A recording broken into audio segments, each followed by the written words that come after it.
ห่วยไผอีกบางอย่างนี่เอาบ่าวสุกมาแต่ใส่ก็เท่าไรน่ะเอาโอ้คนละตื่นแล้วพี่หลอกจะมาขับคำมืดๆสิเอาแล้วมาแต่พูดมาแต่ใส่อะไรไหนยังไม่ถ่ายเอาเลยทุกคนโอ้ยได้ก็กำลังสีมือคนนี้มาจ้าเอกับเพื่อนทุกคนเอ้ยเพื่อนบอนะนี่คนเทศแรงเขาห้าบ่าวสุกเพื่อนอยากอายเลยบ่าวสุกกันเลยมาว่ากินหอดยังกินหอดเพื่อนอยู่กินหอดเขาดาวนี่กับว่าชิมาหาเพื่อนแต่บ่พอไปนอกนะไปหาเราเอากาสบายดีเบอร์สู่คนเนาะสิไปหาบ่าวสุกทุกคนเอ้ยนี่ก็คำเหมือนแล้วเนาะเพราะว่าเพื่อนคอยนี่ขาไก่ทุกคนเลยกินต้มไก่สีส่วนบ่าวสุกเป็นมากินต้มไก่เหมือนกันเนาะแต่ว่าจากคนสีมาจากบ่อนี่ก็ลังสิออกไปหาเพื่อนเนาะปะมีแต่ว่าเอาไปหาเพื่อนเลยทุกคนเอ้ยนี่ก็คำเหมือนแล้วเนาะกำลังเดินทางไปหาบ่าวสุกเนาะโอ้ยไต่หัวโคมไปทุกคนเอ้ยมันเหมือนลายเนาะโบเห็นอีสางเลยเห็นแต่ทางยางไปหาบ่าวสุกคำเหมือนละก่อนยังบ่อยู่เพื่อนอยู่ซ่านส่วนเพื่อนไปกินต้มไก่เพื่อนนอนบ่ไปเท้าแล้วมานั่งส้มวิวอยู่พี่เพื่อนนอนแล้วบ่นอนทุกคนเนาะเพื่อนบ่าวสุก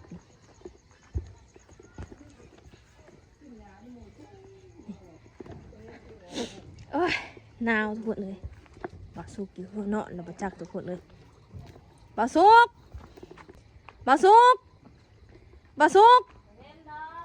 แห่เพิ่นไปไสเด้ไปกลางบ้านโอ้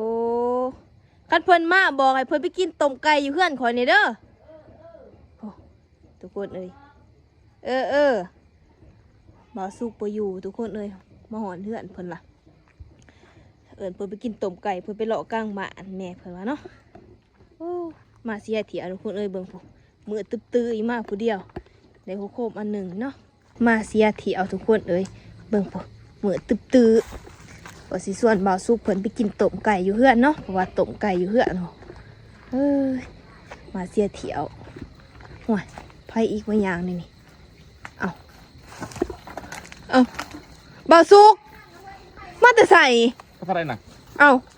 โอ้คนละตื่นแล้วพี่หลอกจะมาขับคำมืดๆสิเอาแล้วมาแต่พูดมาแต่ใส่อะไรไหนยังไม่ถ่ายเอาเลยทุกคนโอ้ยได้ก็กำลังสีมือคนนี้มาจ้าเอกับเพื่อนทุกคนเอ้ยเพื่อนผู้บอนะนี่คนเทศแรงเขาห้าเลยทุกคนเอ้ยบ่าวสู้กับเซาลีมพากันมาแต่ใส่ในคำเหมือดล่ะบอนะเจ้าฮะพากันมาแต่ไซล่ะมาแต่เพื่อนคนเราไปหาข่อยอยู่เพื่อนเราป้าข่อยอยู่เพื่อนเราโอ้ไปดินเพื่อนน่ะบ่สุกนี่ไปหาเจ้าอยู่เพื่อนแล้วบ่สู้ส่วนเจ้ามาเล่นอยู่เพื่อนเราบ่นะสิถามสลิมนี่จะมาแต่เฮิงบ่ได้เฮ็ดเวียกเฮ็ดงานมาได้กินเองแล้วก็มาหาบ่าวสุกเลยโอ้ทุกคนเลยสลิมเดี๋ยวนี้เพิ่นสมาว่างามขึ้นกว่าเก่าโอ้สุปากแก้วหันสิถามสลิมนี่นี่ไอ้พี่นั่นมันจะมาทายขอมาส่วนเจ้าไปกินต้มไก่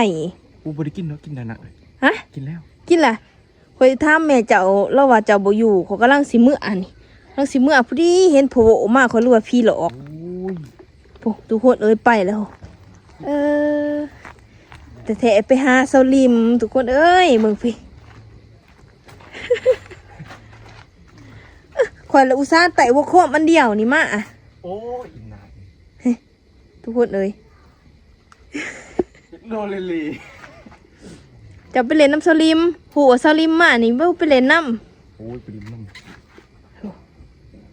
ปกย่างกุกมา2 คนโอ้ยทุกคนเอ้ยเดี๋ยวเพื่อนเจ้ากับไฟก็คืออีสังนี่เบิ้งแป้งไฟนี่น่ะจะสีไข่แน่แล้วนี่มาถ่ายโนเลลีสลิมเดี๋ยวนี้งามเนาะสลิมนี่เนาะอวบอิ่มดีเว้ยบ่คืออยู่กับบ่าวสุกเนาะเพื่อนสุดแดงไปเลย สั่งบ่าวสุกนี่เด้จะไปหาสลิมอยู่เฮือน แม่เราไปหาข่อย เออ มันอาบน้ เท่าสลิมอาบน้ำแล้วก็มาเล่นอยู่พี่ ห่วย แม่เราส่วนมาเล่นอยู่นี่ บอกสิมาเล่นอยู่นี่บ่หรือสิมานอนอยู่นี่ ำผมบริจะชื่อดอก เอาวะ พูดเราหายเขาแต่เพิ่งพุ่นบ่ได้ติดต่อหาเรา บ่ เรามาบานเราก็ไปดินน้ ว่าไปติดต่อหาเราบัดนี้ ำพูดเรามาบานไปดินน้ำเรา ขับคำมืดมืดเด้อพวกตะเว้นสมาว่าบ่ส่วนกัน เราไปให้เราไปเฮ็ดเบียร์ ไปให้ ทุกคนเอ้ยมาจ่าเอะกัน โอ้อีน่าอันนี้ เออ ใครยังไข่มาเกิดบ่แม่นเพิ่นโอ้แต่เพิ่นโปรมาครับ คอยหันต้มไก่อยู่เฮือนมีหลายคนเลยอยู่เฮือนนั่นแขกพี่น้องมาแล้วก็สิมาส่วนเจ้าไปกิน มาเอิ้นหาไว้ว่า บ่ด้ไปดอกกินอิ่มแล้ว อิ่มล่ะ กินอีหยังล่ะ ถ้ามันอาบน้ำบ่ต้องเฮิงมันโอ้ บ่ไปนั่งถาผู้ของขาดแล้วนี่ไป เราไปหาแต่เรียนน่ะข่อยค่าอาบน้ อ๋อ ไปจอดสองเถื่อมาแต่ที่ชามไปจะพอมันมาจะหาย บ่ มันมาแต่โอ้ยมันเตะเบียดเลยทิศหนึ่งเลย พวกเขามันแล้วตอนมันบอกครับไปห้ามัน บ่วันนี้ไปจอบเนาะบัดนี้เนาะ ำเราไปหาวัดเถื่อนนะ น่ะ ปริน้ำมัน เมทัลบ่ว่าหยังบ่ล่ะเมทัลบ่เฒ่า น้องให้ เพิ่นนอนให้ ให้ ว่าเฉพาะเราจะหานไปเนาะ โอ้ยน่าอันนี้ ทุกคนเอ้ย จะมาตรงจังหวะอะไรกันคืนกันยังมา ห่วยก็บอกว่าสิมาเอิ้นไปกินต้มไก่หยังวะพอดีเอิ้นแล้วนั้นจะว่าบ่อยู่เฮือนไปกลางบ้านแล้ว ผม วะ ไม่ได้ไปดอกนะเอ้ย ก็เลยว่าเมื่อทางพี่พอดีมาพอกันมันข่อยเมื่อทางนี้ก็บ่เห็นเจ้านี่ ไปหามัน เออ ตัวมันบอกครับ เอามาเล่นน้ำเพราะมาเรียนสิแหละ มันนางคือบ่เล่นซะสิเฮือนเรา คนไล่เล็กน้อยไล่ หน่อยลายมาอยู่นี่2 ต่อ 2มืดๆพี่ทุกคนเพิ่นสิมานั่งอยู่พี่แล้วมันมืดพี่แล้วนี่เนาะมันนั่งกันเบิดคืนน่ะประจักนี่ ไหนเข้ามาเนี่ยบอกว่าโอ้ย เซาลิมนี่ไปอยู่นอกอยู่หน้านี่บ่คืออยู่กับบ่าวสุกเนาะเป็นงามขึ้นได้เดี๋ยวนี่อยู่กับบ่าวสุกนี่ ตอนนั้นไปห้าเฮาตอนนั้นไปบุญ ทุกคนเอ้ย อันนี้เพิ่นมาได้ปะนี่ บ่าวสุกเพิ่นอยากอ้าย กินฮอ เด้ ดเบาซุปกันเลยมา ว่ากินฮอดยังกินฮอดเพิ่นอยู่ พี่นอด เ เขาดาวนี่ก็ว่าสิมาหาเพิ่นแต่บ่พอ อุ้ย ไปนอกนะ ไปหาเราเจะสิให้หยังขอยขาผิดปาก โอ้ยเขาไปดินอยู่เนาะเขามีอยู่แต่มันบ้าน ข่อย นี่ มาเพิ่นเทื่อหนึงวังเขาดาวนี่บ่เห็นเพิ่นสั่ง โอ้ยสิเห็นบอกไปหาเล่นกับผู้สาวผู้ ไปนอก เราไปเล่นกับผู้สาวอยู่แถวนอกพุ่นผู้สาวบ้านนอกโพนี่ เขาดาวเบิ้ง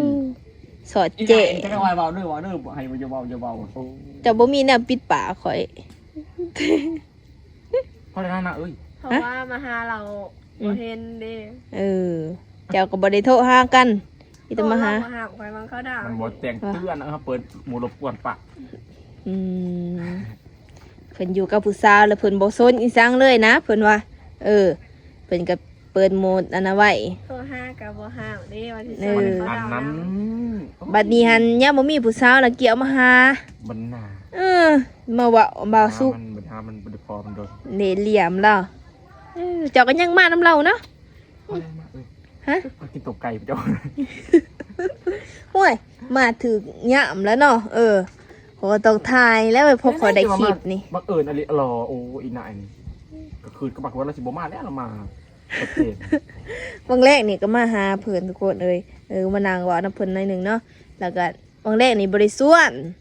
คิดบ่พอแล้วบริส่วนมาบัดนี้ โอ้อีนางริมก็ดีเลยมาพอเราถ่ายคลิป สวัสดีพวกทุกคนเลย ตอนนั้นโทรห้าเฮาตอนนั้น ฮะ ตอนนั้นโทรห้าเฮา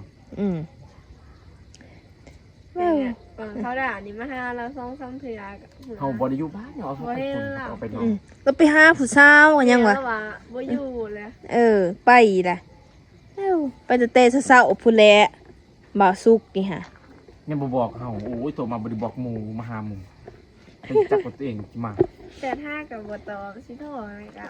บ่หา เรื่องมุมเปิดหมูรบกวนปะ นี่ โมเห็นเอามาแล้วพุ่นมาแล้วเปิดเพลงขอบความมาโทรหามันก็บอกเขาอีกมัน เครียดเด้น่ะ เครียดแล้วบ่หา บัดนี้ไปเฮ็ดจังได๋บ่าวสุกไปนั่งคุมเอาจังมา มันน่าไปหาไปลินมันไปพามัน อืม ไปเลยกับปอปรินมาแต่นานมันอาบน้ ไปนั่งทาอีก โอ้ยนาคาเลยยันโมมาลินนำบริพอมันโดนนะเลย ทุกคนเอ้ยมาพอแจ็คพอตบ่าวสุกกับสลิมเนาะนัดกันมาเฮือนบ่าวสุกพี่คำมืดๆนี่ทุกคนเอ้ยย่างงกๆมาฟื้นไฟกับบ่ไตข่อยเลยว่าพี่หลอกคนแหนมย่างไฟไปใส่เพิ่นว่ามูบลิลี่อยู่ชื่อข้องอยู่หันคาบ่แต่ว่าโคมไปแต่ว่าอีน่าอันนี้โอ้ทุกคนเอ้ยพวกมาก็มาทางนั้นเฮามาทางนั้นปรี๊ปั๊บกับเราเนี่ยให้ข่อยเมื่อทางเก่าข่อยนี่ก็สิบ่เห็นเจ้ามันหัวเลยจังลิงเพิ่นอยากอ้ายบ่หรือเพิ่นดีใจเห็นบ่าวสุกเด้เป็นจังได๋บ่าวสุกรอคือเก่าบ่หรือขี้หลายคือเก่าร อกว่าเก่าร อกว่าเก่าอีหลีมันยอมเป็นอีหลีถ้ามีเงินเอาให้มันลดทันมีบ่ล่ะโดนละบ่ได้เห็นเองว่าสินหอดแล้วก็เลยมาหาดนแหละเนาะดนแล้วบ่ได้เห็นบ่ได้พอกันขอแต้มพุ่นก็แปะอันพุ่นส่วนเราไปเอาระวงน้ำกันนะมามื้อนี้จังได๋สิมาลือฟื้นอดีตบ่บนหน้ามาจะลงกับมือพายสิจักน้ำเจ้าเนาะข่อยเมื่อก็เจ้าอยู่2คนก็ไผสิจักตอนมันหายหอบตอนนั้นหายตอนนี้เจ้าก็มาปรับความเข้าใจกันโอ้ยมันบ่ลินว่าสิซื้อทางมันบ่ได้มาดอกไผสิจักเนาะทุกคนเนาะข่อยเมื่อแหละพวกเราก็อยู่2คนนี่มืดๆนี่ห่วยไผสิจักมีแต่มา2ตัวนี่นางเผานี่ห่วยเพราะละนาอีน่ะทุกคนเอ้ยปิดก็บ่ปิดทุกคนเอ้ยตัดออกนานเด้อจะไปเอาลงเด่นนังบ่เอาลงดอกทุกคนเอ้ยสิได้กลับก่อนเนาะบัดนี้เนาะป้าให้สลิมกับบ่าวสุกเพิ่นได้สวีทบ้านแววกันเนาะให้เพิ่นได้โอลมกันเพิ่นบ่ได้พอกันโดนเลยทุกคนเอ้ยฟูพอแล้วนะเมื่อก่อนทุกคนเอ้ยบัดนี้กินต้มไก่จ้ะตกลงว่าบ่ไปบ่น้ำข่อยกินแล้วนะกินล่ะไปติไปกินนำกันดิสลิมก็ไปน้ำลังไปน้ำลังไปน้ำลังอย่าสู้เฮิงได้เฮิงเบิดได้ไปกำลังริมกินหน่อยจะไหนไปเด้อเมื่อก่อนทุกคนเอ้ยให้บ่าวสุกกับสลิมเพิ่นนั่งร่มกันเนาะเพิ่นเพิ่นสิมานำลังเพิ่นสิมาบ่ถ้าเบิ่งทุกคนเอ้ยบ่าวสุกกับสลิมเพิ่นนั่งสวีทหวานแววกันความมาถึกยามมื้อนี้เนาะจังได๋เด้เนาะมื้อใหม่นี้เนาะพูดเอ้ยเด้อสิ2ของเราพูด